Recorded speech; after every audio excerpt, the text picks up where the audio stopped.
تو بھائی بہت دنوں سے کنفیوژن ہو رہی تھی کہ جو ہے اللہ کے جو رسول ہے محمد صلی اللہ علیہ وسلم ان سے مانگنا چاہیے کہ نہیں. ٹھیک ہے, مطلب یہ کلیئرٹی ہونی چاہیے نا مجھے کہ مانگنا چاہیے کہ نہیں. ٹھیک ہے, تو ایک بھائی نے لنک سینڈ کیا ہے کہ بھائی یہ والی ویڈیو دیکھو, اس میں جو جتنے بھی اسکالر ہیں انہوں نے کچھ کہا ہے اس بارے میں, تو ہوپ کہ ہم کو اس سے جو کلیئرٹی مل جائے. ٹھیک ہے, تو ویڈیو سٹارٹ کرتے ہیں. السلام علیکم دوستوں, کیا ہم لوگ حضور پاک صلی اللہ تعالیٰ علیہ وسلم سے دعا کر سکتے ہیں, ان سے مدد مانگ سکتے ہیں یا نہیں؟ اس کو آج کی ویڈیو میں ہم کلیئر کریں گے. بہت سارے لوگوں کی کنفیوژن رہتی ہے کہ ان لوگوں کو کہنا ہوتا ہے کہ کسی غیر اللہ سے مدد مانگنا جائز نہیں ہے بلکہ یہ تو شرک ہو جائے گا, اور ایک جماعت کا کہنا ہے کہ آپ غیر اللہ سے یعنی اللہ کے رسول صلی اللہ تعالیٰ علیہ وسلم سے, اولیاء کرام سے مدد مانگ سکتے ہو اگر آپ کا یہ عقیدہ ہے کہ دینے والا اللہ ہی ہے, اللہ ہی کی طرف سے ہم مانگ رہے ہیں. لیکن ہم نبیوں سے اس عقیدے کے ساتھ کہ دیتا اللہ ہی ہے, اس عقیدے کے ساتھ ہم نبیوں سے مانگ سکتے ہیں, اولیاء سے مانگ سکتے ہیں.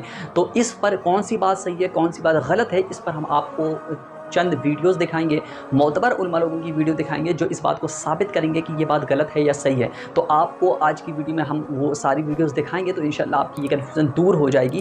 تو آج کی ویڈیو میں ہمارے ساتھ بنے رہیے اور ساری ویڈیو لاسٹ تک دیکھیے تاکہ آپ کو کنفیوژن یہ پوری طریقے سے سمجھ میں آ جائے کہ آخر اس پر لوگوں کا عقیدہ ہے کیا, یہ اس پر کتنی بات صحیح ہے اور کتنی بات غلط. ہم سب سے پہلے آپ کو کچھ علماء کی اس بارے میں رائے دکھائیں گے جو لوگ اس چیز کے خلاف ہیں کہ آپ کی غیر اللہ سے مدد نہیں مانگ سکتے, اس کو شرک کہتے ہیں, اور وہ کچھ قرآن اور حدیث کا حوالہ دیتے ہیں. اس کے بعد ہم آپ کو اہل سنت والجماعت کا عقیدہ دکھائیں, آپ خود ڈیسائیڈ کریے کہ آخر کون سی بات صحیح ہے. انہوں نے نبی صلی اللہ علیہ وسلم کو حاضر ناظر, مشکل کشا, حاجت روا, مختار کل سب چیزیں بنا دیا.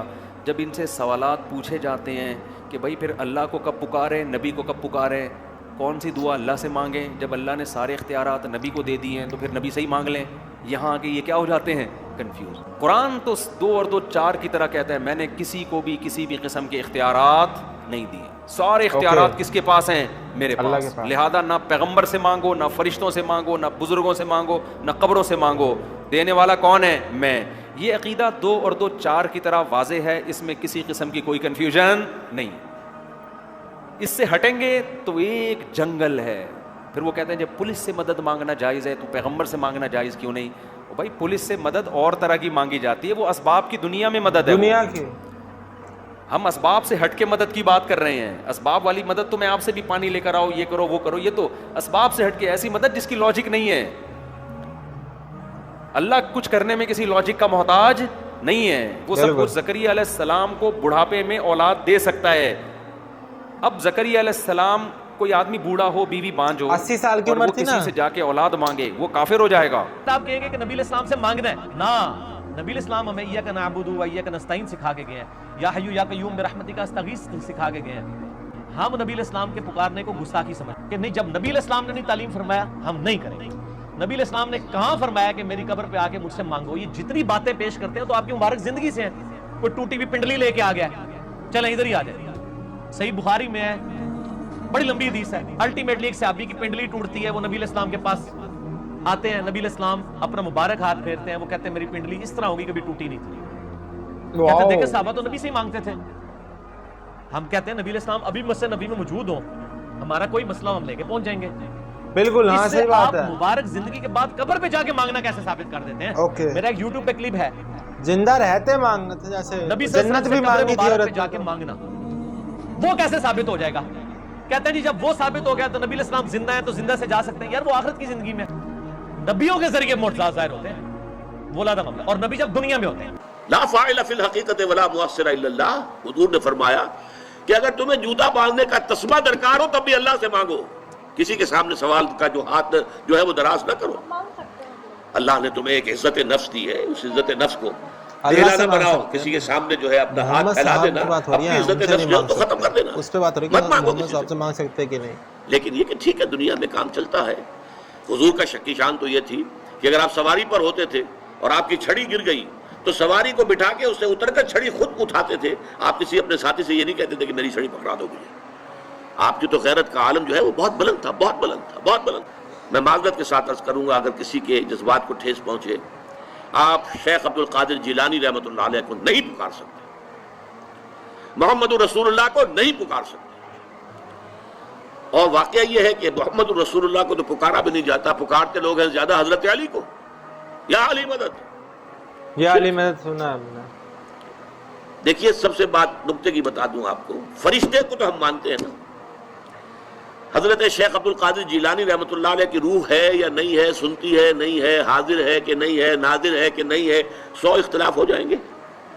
اختلافات کی تو گنجائش ہے نا. فرشتہ ہے یا نہیں ہے؟ وہ تو فرشتہ تو ہے، آپ کے دونوں کندھوں پہ بیٹھا ہوا ہے. کرامن کاتبین ہے کہ نہیں ہے؟ یرسل علیکم حفظہ، آپ کے جو باڈی گارڈ اللہ فرشتہ نہیں بھیجتا. لیکن آپ فرشتے سے بھی نہیں کہہ سکتے کہ میرا یہ کام کرو. فرشتے کے وجود پہ تو کوئی شک نہیں ہے. یا جبرائیل میرا یہ کام کرو، قطعا نہیں، غلط، شرک. لا تدعو مع اللہ احدا، اللہ کے سوا پکارنا کسی کو نہیں. اب آپ نے ویڈیو دیکھ لی کہ جو لوگ اس چیز کو ناجائز بولتے ہیں تو وہ کیوں بولتے ہیں، اور انہوں نے دلیل بھی دکھائی جو بہت ہی مضبوط دلیل ہے، اور بڑے بڑے علماء ہیں انہوں نے اس چیز پر اپنی رائے رکھی کہ قرآن اور حدیث کے حساب سے یہ چیز جائز ہے کہ ناجائز ہے. تو اب آپ اہل سنت والجماعت کا دیکھیں کہ جو لوگ اس چیز کو جائز بولتے ہیں تو ان لوگوں کا کیا عقیدہ، آخر رسول پاک صلی اللہ تعالیٰ علیہ وسلم سے مدد مانگنا کیسا ہے اور یہ اکرام سے مدد مانگنا کیسا ہے، اس پر اب ان کی بھی چیز سن لیجیے. اہل سنت والجماعت کے علماء جو ہے اس پر کیا کہتے ہیں، اور آخر میں کمنٹ کر کے ہم کو حضرت ابن عمر رضی اللہ تعالیٰ عنہ کا پاؤں سن ہو گیا. امام بخاری نے اس حدیث کو روایت کیا المفرد کے اندر. تو کسی نے کہا اس کو احب الناس الیک، جو تجھے سب سے زیادہ پیارا لگتا ہے اس کا نعرہ لگا. تو حضرت جو ہے وہ ابن عمر نے کہا فقالا یا محمد، اللہ تعالیٰ جل شانہ نے ان کا پاؤں فوراً ٹھیک کر دیا. تو یہ امت کا معمول ہے، اگر اس کو ہم شرک کا الزام لگا دیں گے تو پھر امت میں سے کوئی نہیں بچے. شرک کیا ہے؟ میں تعریف کر رہا ہوں. شرک یہ ہے کہ رب کی الوہیت میں رب کے ساتھ کسی کو شریک ٹھہرانا. توحید یہ ہے کہ اس کی الوہیت میں کسی کو شریک نہ ٹھہرانا. اللہ کے سوا کسی کی عبادت جائز نہیں. کوئی کس طرح کی کوئی مخلوق ہو، صرف اللہ ہی معبود ہے، وہی مسجود ہے. خالق کائنات جل جلالہ کے سوا کسی کی عبادت جائز نہیں. اس کے سوا بہت سی صفتیں ایسی ہیں جو میرے رب نے اپنے بندوں کو عطا فرمائی ہے. خالق کائنات میں وہ پائی جاتی ہے، حقیقتاً پائی جاتی ہے، اس کے بندوں میں پائی جاتی ہے تو وہ مجازاً پائی جاتی ہے. اس کے لحاظ سے یہ جو صفتیں ہیں، مشکل کشا ہونا، مددگار ہونا، یہ معیار الوہیت نہیں ہے. حقیقت میں جس کی بھی مدد کرتا رب کرتا ہے، لیکن رب ذوالجلال اپنے بندوں کو اپنی قدرت کا مظہر بنا دیتا ہے. اگر کوئی کہتا ہے کہ معیار الوہیت یہ ہے کہ مددگار ہونا، تو میں کہتا ہوں بدر میں فرشتے بھی مدد کرنے آئے تھے. مددگار ہونا آیات قرآن سے ثابت ہے. اب یہ توحید نہیں کہ کسی دور میں تو توحید ہو اور کسی دور میں وہ شرک بن جا. جو توحید ہے ہمیشہ توحید ہے، جو شرک ہے وہ شرک ہے. بدر کے میدان میں جب فرشتے مدد کر رہے تھے تو اس وقت بھی توحید توحید ہی تھی، یہ شرک نہیں تھا. پھر ماننا پڑے گا اللہ کا کوئی بندہ اللہ کی اذن سے اگر مددگار ہے تو یہ قرآن کا فیصلہ ہے، لوگوں کا گھڑا ہوا دین نہیں ہے. خالق ہدایت کون ہے؟ ہدایت کا پیدا کرنے والا بے شک اللہ تعالی. نبی کے لیے فرما دیا کہ یہ سیدھے راستے کی ہدایت دیتے ہیں. محبوب پرچی میں کاٹتا جاتا ہوں، بانٹتے تم جاؤ. انما انا قاسم واللہ یؤتی، اللہ عطا کرنے والا ہے، میں بانٹنے والا ہوں. تو جو یہ کہہ رہے ہیں کہ نہیں دے سکتے، تو وہ جو کہہ رہے ہیں ابو بکر تم جنتی، عمر تم جنتی، عثمان تم جنتی، علی تم جنتی، طلحہ تم جنتی، زبیر تم جنتی، سعد تم جنتی، سعید تم جنتی، ابو عبیدہ تم جنتی، عبد الرحمن تم جنتی، رضی اللہ عنہم. دے رہے ہیں یا نہیں؟ بیٹی سے فرما رہے ہیں سارے جہانوں کی اور جنت کی عورتوں کی سردار، شہزادوں سے فرما رہے ہیں جنت کے نوجوانوں کے سردار. مدد منگوایا رب نے دو سے، اور یہ دونوں خدا نہیں ہیں.